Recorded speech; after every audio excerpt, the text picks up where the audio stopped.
ആവേശത്തിൽ തന്നെയാണ് നിൽക്കുന്നത്. 9:15 ഷോ തുടങ്ങുന്നത്. സ്വാഭാവികമായിട്ടും ആരാധകർ ഇപ്പോൾ തിയേറ്ററിലേക്ക് പോകാൻ നമുക്ക് ചില മമ്മൂട്ടി ഫാൻസ് ഒപ്പമുണ്ട്. അവരോട് തന്നെ ചോദിക്കും, ചേട്ടാ പ്രതീക്ഷ എന്താണ്? നല്ല പ്രതീക്ഷയാണ്. നമുക്ക് പറഞ്ഞ പോലെ മലയാള സിനിമയിലെ വഴിത്തിരിവാകുന്നതാണ്. നമ്മൾ അതിനുവേണ്ടി വെയിറ്റ് ചെയ്യും. കട്ട വെയിറ്റിംഗ്. അതെ, ആ ഒരു കട്ട വെയിറ്റിംഗിൽ നിൽക്കുകയാണ് ആരാധകർ. സ്വാഭാവികമാണ്. നമ്മളിപ്പോൾ കാണുന്നത് എല്ലാവരും 9:15 സ്വാഭാവികമായിട്ട് സിനിമ തുടങ്ങും. അപ്പോൾ അതനുസരിച്ചുള്ള തിരക്കിൽ നിൽക്കുന്ന ഫാൻസിനെയാണ് നമ്മൾ കാണുന്നത്. എല്ലാവരും കൂട്ടത്തോടെ നിൽപ്പുണ്ട്. ഇതൊക്കെ മമ്മൂട്ടി ഫാൻസിന്റെ ആളുകളാണ്. ഇവരെല്ലാവരും ചേർന്ന് വലിയ ആഘോഷമാക്കുകയായിരുന്നു. കുറച്ച് നിമിഷം മുമ്പ് ഇവിടെ ഹാരവടിയിലേക്ക് ചടങ്ങുകളൊക്കെ ഉണ്ടായിരുന്നു. ഒരുപാട് ഫ്ലെക്സുകൾ ചുറ്റും ഈ ഏരീസ് ഫ്ലെക്സ് തിയേറ്ററിന്റെ കോമ്പൗണ്ടിൽ ഇവർ സ്ഥാപിച്ചിട്ടുണ്ട്. സ്വാഭാവികമായിട്ട് ചോദിച്ചു നോക്കാം, ചേട്ടാ പ്രതീക്ഷ എത്രമാണ്? പ്രതീക്ഷയുടെ അപ്പുറമാണ് ഞങ്ങള്. പിന്നെ എല്ലാം ഷോ കഴിഞ്ഞിട്ട് ഞങ്ങളിവിടെ വരും, എന്നിട്ട് ഞങ്ങൾ കുറച്ച് പറയും. കാരണം 18 വർഷങ്ങൾക്ക് ശേഷം ഞങ്ങളുടെ മലയാളത്തിൻ്റെ 2 നക്ഷത്രങ്ങൾ ഒന്നിക്കുകയാണ്. ഒരു ന്യൂ ജനറേഷൻ, പുതിയ ജനറേഷൻ ചിലപ്പോൾ തിയേറ്ററിൽ അവരൊന്നിക്കുന്ന സിനിമ കാണുന്നത് ആദ്യമായിട്ടായിരിക്കും.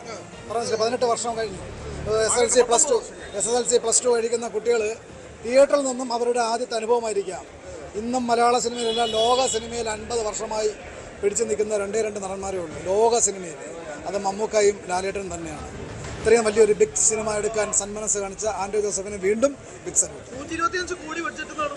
അതെ, തീർച്ചയായിട്ടും. ഞാൻ പറഞ്ഞല്ലോ, ഇതൊരു ഹോളിവുഡിനെയും ബോളിവുഡിനെയും വെല്ലുന്ന ചിത്രമായിരിക്കും. നമ്മുടെ കൊച്ചു കേരളത്തിൽ ഇങ്ങനെയും സിനിമ എടുക്കാമെന്ന് പുതിയ തലമുറയിൽ ഒരു സിനിമയ്ക്ക് പോലും സഹസംവിധായകനാകാത്ത ഈ സിനിമയുടെ ഡയറക്ടർ, അദ്ദേഹം ഒരു എഡിറ്ററായിരുന്നു. അദ്ദേഹം എടുത്ത സിനിമകളെല്ലാം വൻ വിജയങ്ങളായിരുന്നു. ഇത്രയും വലിയ സ്റ്റാർഡം വെച്ചെടുക്കുന്ന ഈ സിനിമ മഹേഷ് നാരായണൻ്റെ ഒരു പൊൻതൂവലായിരിക്കും അദ്ദേഹത്തിൻ്റെ ജീവിതത്തിൽ കിട്ടുന്ന യാതൊരു മാറ്റവും.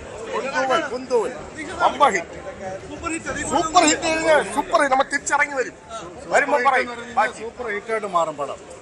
500 കോടി പോകും. വാനോളം അതാണല്ലോ, വാനോളം പ്രതീക്ഷയായിട്ടാണ്. ഏകദേശം സമയം ഇപ്പോൾ അടുത്തെത്തി തുടങ്ങി. സ്വാഭാവികമായിട്ടും ആളുകൾ തിയേറ്ററിലേക്ക് പോകുന്ന ഒരു സമയം കൂടിയാണിത്. താരങ്ങളെല്ലാവരും കൊച്ചിയിൽ തന്നെയായിരിക്കും. മമ്മൂട്ടിയും മോഹൻലാലും കേരളത്തിലില്ല എന്നുള്ള വിഷമം ആരാധകർക്കുണ്ടെങ്കിൽ പോലും അതൊന്നും വകവയ്ക്കാതെ അവർ വലിയ പ്രതീക്ഷയാണ്. കാരണം ഇതൊരു ഡ്രീം കാസ്റ്റ്. ഫഹദ് ഫാസിൽ, കുഞ്ചാക്കോ, മമ്മൂട്ടി, മോഹൻലാൽ, നയൻതാര തുടങ്ങി വലിയ താരനിര. സ്വാഭാവികമായിട്ടും ആ രീതിയിൽ തന്നെ ജനങ്ങൾ എക്സ്പെക്ട് ചെയ്യുകയാണ്. എന്തായാലും 9:15 ആദ്യ ഷോ ആരംഭിക്കും. ഇതാണ് നമ്മൾ നേരത്തെ വലിയ ആഘോഷം ഉണ്ടായിരുന്നു. ചെണ്ടകൊട്ടും പരിപാടിയും പൂവിടലും തുടങ്ങി കുറേ പരിപാടി ഉണ്ടായിരുന്നു. ഫ്ലെക്സ് ചുറ്റും ഉണ്ടായിരുന്നു. എന്തായാലും മമ്മൂക്കയുടെ 433ാമത്തെ സിനിമ, അതിനകത്ത് ലാലേട്ടൻ്റെ എൻട്രിയും കൂടെ വരുമ്പോഴേക്കും വലിയ പ്രതീക്ഷയായിട്ട് നിൽക്കുകയാണ് ആരാധകർ.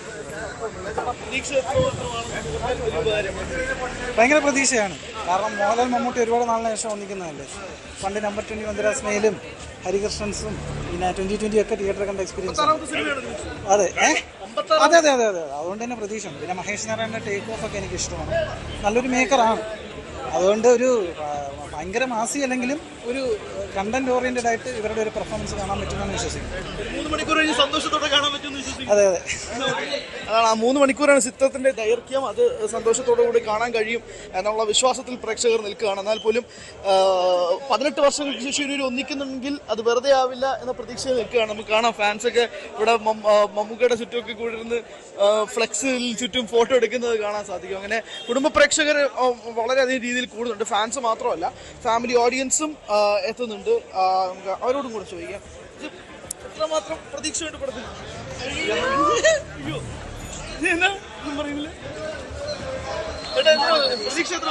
പ്രതീക്ഷ ഒരു 95% പ്രതീക്ഷ. മമ്മൂട്ടി ഫാനാണ് നമ്മൾ. പിന്നെ മലയാള സിനിമയിൽ ചരിത്രത്തിൽ ഇത്രയും വലിയൊരു ഇമ്പാക്റ്റ് കൊടുത്തുകൊണ്ടുള്ളൊരു സിനിമ ഇത് ആദ്യമായിട്ടായിരുന്നു. ബാക്കിയെല്ലാം കണ്ടതിന് ശേഷം പറയാം. തീർച്ചയായിട്ടും അത് തന്നെയാണ് ഒരു പ്രതീക്ഷയുടെ കുടുംബമായിട്ടാണ് കുറെ പേര് എത്തുന്നത്. അപ്പോൾ രാവിലത്തെ ഷോ സാധാരണ ഫാൻ ഷോ എന്നുള്ള രീതിയിലൊക്കെ മാറ്റി, രാവിലെ പുലർച്ചെ ഒന്നും ഷോസ് ഇല്ലായിരുന്നു, അതൊക്കെ മാറ്റി നിർത്തി ഇവരിപ്പോൾ സീറ്റ് പിടിക്കാനുള്ള പരിപാടിയിലാണ്. 9:10 5 മിനിറ്റ് കൂടിയേ ഉള്ളൂ. അപ്പോൾ ആ ഒരു തിരക്കിൽ തിരിച്ച് തിയേറ്ററുകളിലേക്ക് കയറുക എന്നുള്ളത് തന്നെയാണ് പ്രതീക്ഷ. എന്തായാലും വലിയ ആവേശത്തോടു കൂടി മമ്മൂട്ടി ആരാധകർ നിൽക്കുന്നു. മമ്മൂട്ടിയും മോഹൻലാലിനെയും ഒരുമിച്ച് ഇത്രയും വർഷങ്ങൾക്ക് ശേഷം കാണാൻ കഴിയുന്നു. മഹേഷ് നാരായണൻ എന്ന സംവിധായകൻ പറഞ്ഞ പോലെ തന്നെ അദ്ദേഹം അസിസ്റ്റ് ചെയ്തിട്ടില്ല ഡയറക്ഷനിൽ. പക്ഷേ അദ്ദേഹം മുമ്പ് എഡിറ്ററായിരുന്നു. വിശ്വരൂപം ഉൾപ്പെടെയുള്ള സിനിമകൾ എഡിറ്റ് ചെയ്ത മനുഷ്യനാണ്.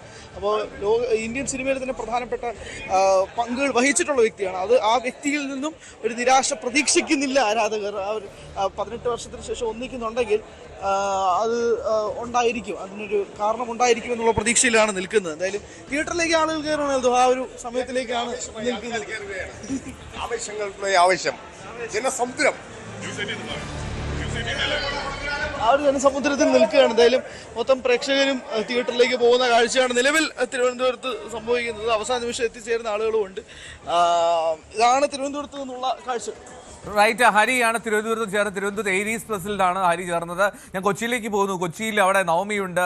എടപ്പള്ളി വനിതാ തിയേറ്ററിൽ, എനിക്ക് കവിതയിലാണെന്ന് തോന്നുന്നു, കവിതാ തിയേറ്ററിൽ നിന്ന് നവമി. അപ്പോൾ ഈ തിരുവനന്തപുരത്തെ പടം തുടങ്ങാൻ പോകുന്നേ ഉള്ളൂ. എനിക്ക് തോന്നുന്നു കൊച്ചിയിൽ 15 മിനിറ്റ് മുമ്പ് തുടങ്ങി, 9 മണിക്ക് തുടങ്ങിയല്ലേ? എന്താണ് പ്രേക്ഷകരൊക്കെ ഇടിമുഴക്കത്തോടുകൂടിയാണോ അകത്തേക്ക് കയറിയത്?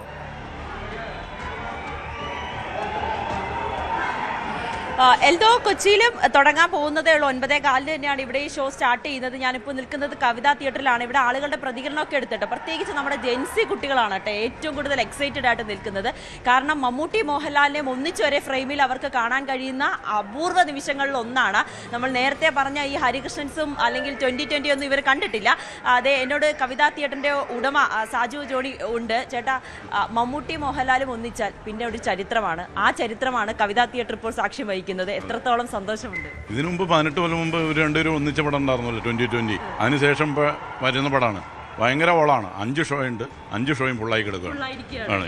വലിയ തിരക്കാണ് ആളുകളുടെ, പ്രത്യേകിച്ച് ജെൻസി കുട്ടികളാണ്. അതെ, എല്ലാം പിള്ളേർ സെറ്റല്ലേ. 20-22 വയസ്സ് താഴെയുള്ളവർ രണ്ടുപേരും ഒന്നിച്ച പടം സ്ക്രീനിൽ കണ്ടിട്ടില്ലല്ലോ. അതിന്റെ ആരവാണ്.